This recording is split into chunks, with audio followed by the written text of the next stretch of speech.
پورا معاشرہ جسد واحد کی طرح اپنے اندر یگانگت کو جنم دے اور یہ شعور معاشرے کے ہر فرد میں رچ بس جائے کہ تمام افراد معاشرہ ایک ہی جسد واحد کے مختلف اعضاء ہیں، ایک کی خرابی تمام کی بربادی کا سبب بنے گی۔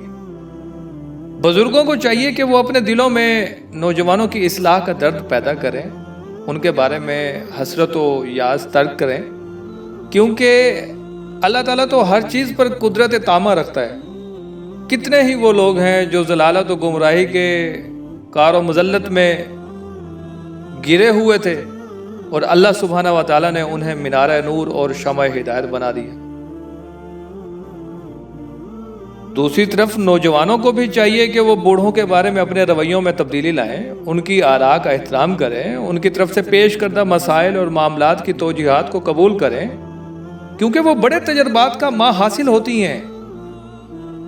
وہ زندگی کے ان تلخ حقائق سے گزر چکے ہوتے ہیں جن سے ابھی تک نوجوان دوچار نہیں ہوتا۔ اسی طرح جب بوڑھوں کی فکر اور حکمت و دانائی نوجوانوں کی رہبر اور رہنما بنے گی تو معاشرہ ترقی اور عروج میں آسمان کی بلندیوں کو چھونے لگے گا۔ چلتے ہیں ہم تیسرے سبب کی جانب۔ نوجوانوں کی گمراہی کا تیسرا سبب ان کے ایسے لوگوں کے ساتھ صحبت اور میل جول ہے جو گمراہ ہوتے ہیں۔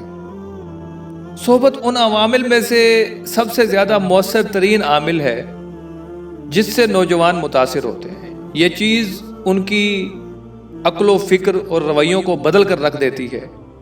رسالت مآب صلی اللہ تعالی علیہ وآلہ وسلم نے ارشاد فرمایا، یعنی آدمی اپنے ہم نشین سا طرز زندگی اپناتا ہے، چنانچہ کسی کی ہم نشینی سے پہلے اس کے بارے میں غور تو کر دیا کرو کہ وہ کیسا ہے۔ آپ صلی اللہ علیہ وسلم نے ایک اور جگہ فرمایا کہ بری مجلس کی مثال لوہار کی بٹھی کی طرح ہے، یا تو وہ تیرے کپڑے جلا دے گی یا پھر اس کے دھوئیں کو چکھ لے گا۔ اس مسئلے کا حل یہ ہے کہ نوجوانوں کو چاہیے ایسے لوگوں کی صحبت اختیار کریں جو نیکی اور بھلائی کا سرچشمہ ہوں اور عقل و دانش کا پیکر ہوں، تاکہ ان سے کسب خیر، اصلاح احوال اور عقل کو جلا بخشی جائے۔ اس لیے کسی صحبت سے پہلے اس کے معاملات اور رویوں کو خود بھی پرکھنا اور دوسرے لوگوں سے بھی سن لینا چاہیے۔ اگر تو وہ صاحب اخلاق، صاحب دین، اعلیٰ کردار کا مالک ہو اور لوگ بھی اس کے اچھا ہونے کی باتیں کرتے ہوں تو اس کے ساتھ دوستی کا ہاتھ بڑھا دو، تعلقات استوار کرو۔ اس کے برعکس اگر وہ بد اخلاق اور بد کردار ہے تو اس سے دوری اختیار کر جاؤ، چاہے وہ اپنی صورت میں چاند سے زیادہ خوبصورت ہو، اپنی باتوں میں شہد سے زیادہ شیریں ہو، اپنی شخصیت اور ظاہری وضاحت کے لحاظ سے کمال کو پہنچا ہوا ہو، تو پھر بھی اس سے اجتناب کرو، کیونکہ یہ تمام ظاہری خوبیاں شیطان بندگان الہ کو گمراہ کرنے کے لیے استعمال کرتا ہے۔ وہ ارشاد ہوتا ہے نا کہ اب کسی پوشاک میں کردار کی خوشبو نہیں رہی، چھپ ہی گئی انسان کی پہچان ملبوسات میں۔ تو چلتے ہیں ہم اپنے چوتھے سبب کی جانب۔ شک کی راہ ہموار کرتے ہیں، اسے اخلاق رذیلہ پر آمادہ کرتے ہیں اور کفر و فسق میں مبتلا کر دیتے ہیں، بالخصوص اس وقت جب کسی فرد کی تربیت پر ثقافت اسلامیہ کے اثرات اچھی طرح مرتب نہ ہو اور وہ اپنے دین کے فہم کے حوالے سے ایسی بصیرت سے محروم ہو جو حق و باطل کے درمیان اچھی طرح خط امتیاز کھینچ سکے اور اپنے لیے نافع اور ضرر رساں کا گہرے شعور کے ساتھ ادراک کر سکے۔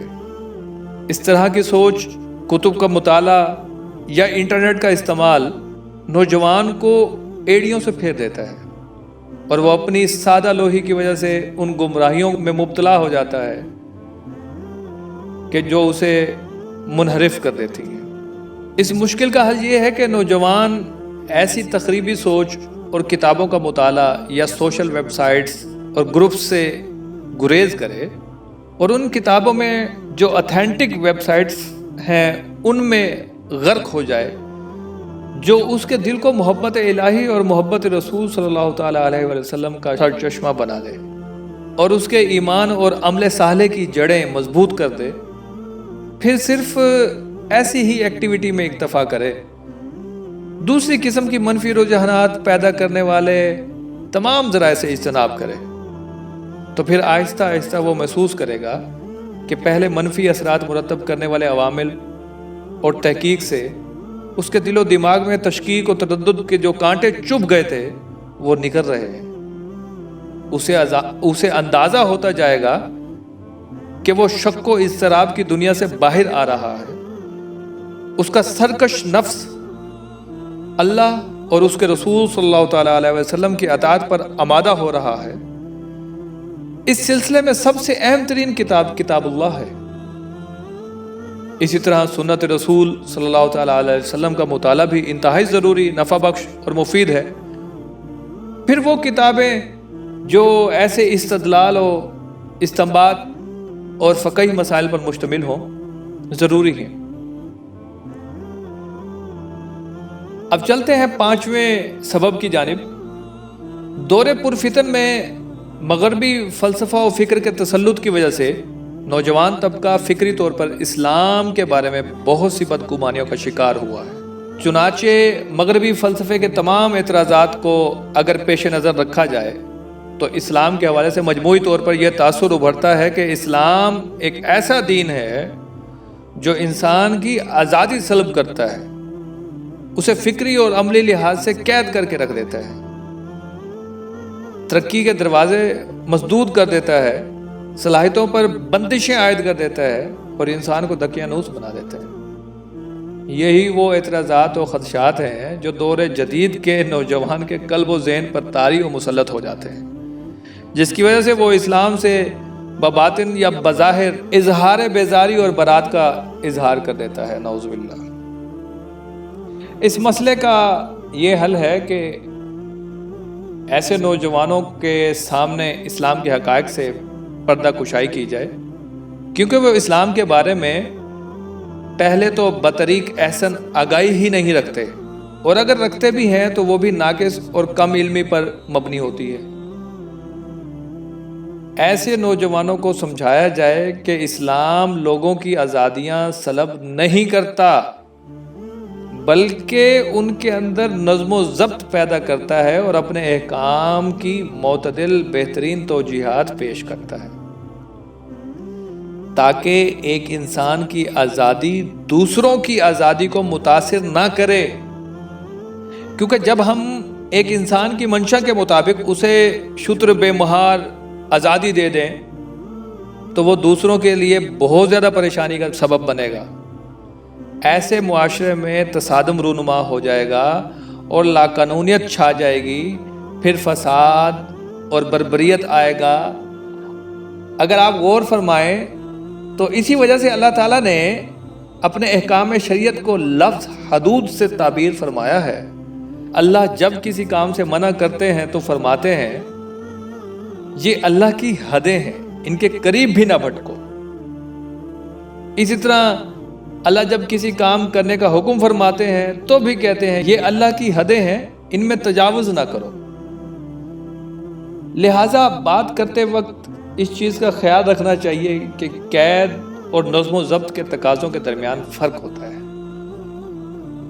اگر آپ اس نظم و ضبط کو بھی قید ہی کہیں گے تو پھر اس عقدے کو کیسے حل کریں گے؟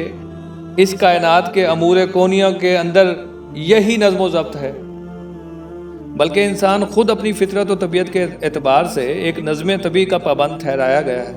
انسان بھوک پیاس کے سامنے بے دست و پا ہو جاتا ہے، اس کے لیے وہ کھانے پینے کے ایک وسیع نظام کا پابند ہے، وہ مجبور و مضطر ہے کہ وہ مخصوص اقسام کی ہی چیزیں کھا پی سکتا ہے، پھر ان کے مخصوص مقدار اور مخصوص کیفیت کے ساتھ ہی کھا سکتا ہے۔ یعنی وہ گھاس کو اپنی خوراک نہیں بنا سکتا، وہ باسی اور خراب کھانا نہیں کھا سکتا، اسی طرح وہ ایک مخصوص مقدار سے زیادہ کھانا نہیں کھا سکتا۔ اگر اس کے مخالف چلے گا تو اپنے جسم کی سلامتی اور صحت کو کھو بیٹھے گا۔ چنانچہ اسی طرح اپنا اجتماعی اور معاشرتی نظم برقرار رکھنے کے لیے انسان نظم و ضبط یا قوانین و ضوابط کا پابند ہوتا ہے۔ اپنے آپ معاشرتی وحدت میں پرونے کے لیے متعلقہ معاشرے کے رسوم و رواج، عادات اور اطوار اور مجلس کے آداب کی پاسداری کرتا ہے۔ اپنے لباس کی تراش خراش، اپنے گھر کی شکل و حیت، اس طرح سڑکوں اور راستوں کے قوانین کی پابندی انسان کرتا ہے، اور ان رسوم و قوانین کی خلاف ورزی کرنے پر اسے اخلاقی یا قانونی سزا برحال بھگتنا پڑتی ہے۔ اور ان قوانین اور رسوم کی بندش دراصل انسان کو اس لیے محسوس نہیں ہوتی کیونکہ وہ ان سے مانوس ہو چکا ہوتا ہے۔ اگر غور کیا جائے تو زندگی ساری کی ساری حدود و ضوابط میں جکڑی ہوئی ہے، کیونکہ اگر ایسے نہیں ہوگا تو معاملات کیسے چلیں گے اور انہیں اپنے مطلوبہ انجام تک کیسے پہنچایا جائے گا؟ معاشرے کی اصلاح اور لاقانونیت ختم کرنے کے لیے ایک اجتماعی نظم کی پیروی کرنا ہی پڑتی ہے، کوئی شہری اس کی مخالفت نہیں کر سکتا۔ بس ایسے ہی اصلاح امت کے لیے شرعی قوانین کی پیروی کرنا ضروری ہے۔ لہٰذا یہ کہنے کا کوئی جواز ہی نہیں رہتا کہ اسلام انسانی آزادی سلب کرتا ہے، یہ تو اسلام پر ایک بہت بڑا بہتان ہے، اور اس طرح کا گمان رکھنے والا اللہ کی عدالت میں مجرم ہوگا۔